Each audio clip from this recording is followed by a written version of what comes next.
gamers? It's Old School Fool from DOSReviews.com, and today we're coming at you with a new doubleheader classic review. Yes, doubleheader can mean a lot of things. It can mean one of those, a good play by these guys, or it can mean Mike Haggar dropping you twice over on your dome, kind of like this. But this doubleheader comes in the form of something new but kind of old, and some kind of classic and kind of good, in the form of Capcom's new DLC game, Final Fight Double Impact. You get two Capcom side-scrolling classics for the price of one.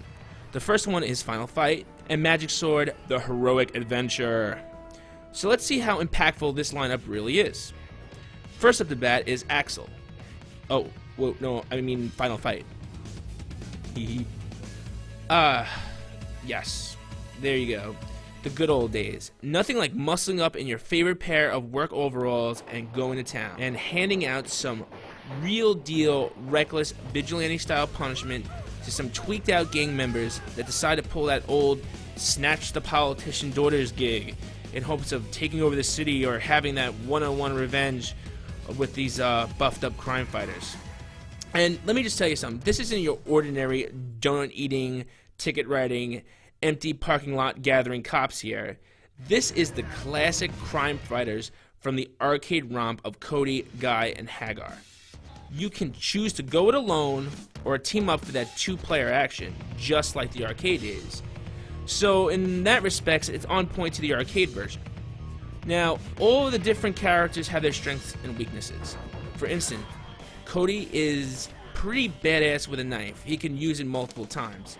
And Guy, he's super fast at beatdowns. And Haggar, well, let's just say he hurts people in all his mustachio goodness. The graphics have been tweaked for HD TV resolutions, meaning you can choose to play that classic pixelized feel, or you can upscale to the smoothest smoothness for widescreen, and even have the cool option to play a version of an arcade monitor with the side bezels and the outward curve to the screen, so it gives you that effect as if you were standing in front of a real arcade machine, which is a pretty cool option. Now, the graphics are on point. The soundtrack has been remixed a bit, which is cool at times, but I feel it wasn't as cool as the original. I mean, at times it was kind of annoying.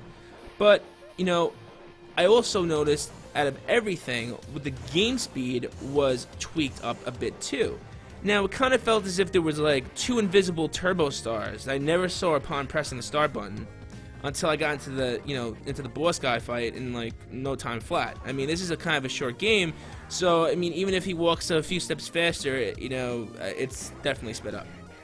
And I did notice a small bug that when you try to pause, it brings up the menu, but the game continues to play. Talk about arcade realism. No pause for you. Aside from that, you get everything you need here, from grimy street gangs to overweight chest hair flying crooked cops, and last but not least, the evil guy in his little motorized wheelchair with his unrelenting crossbow.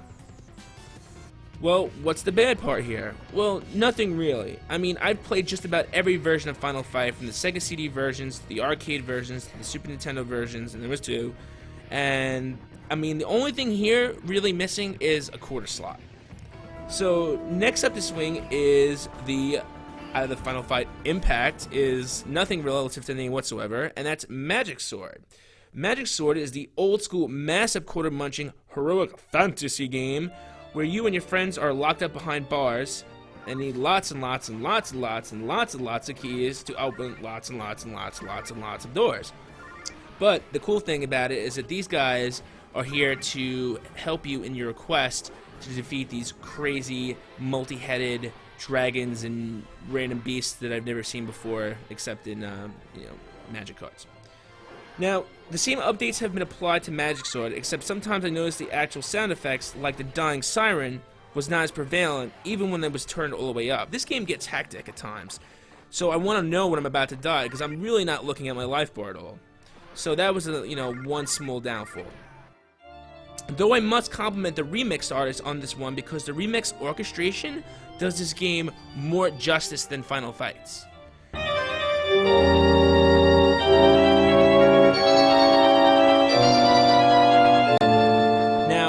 outside of the arcade version, there was never a true two-player port for the home. And now it's here, making this game pretty damn magical. Especially since you have the ability to save sack loads, and I mean, yes, sack loads of money, because this game was a total quarter muncher. And even at the one-player level, they still turn the heat up on you. So you're better off playing a two-player level and, you know, fighting as many 20-headed marsupial dragons as you possibly can. So what of this double header pack? Is it worth the 800 Microsoft points or the $10? Or maybe the price of 2 Happy Meals for you and a friend? Well, with the new customizable displays, the availability to drop into a game online at any time, and of course we can't forget the retarded achievements that your little sister could do, I would say actually yes. Because I remember dropping 10 times that amount on these classic good times. And if you want to break away from your Modern Warfare 2 and need to get back to basics, then this is the best way to do it. Alright gamers, don't forget to fan us on Facebook for the latest news and contests. And of course, if you love classic games, make sure to pick up the classics from our sponsors at DOSCheap.com.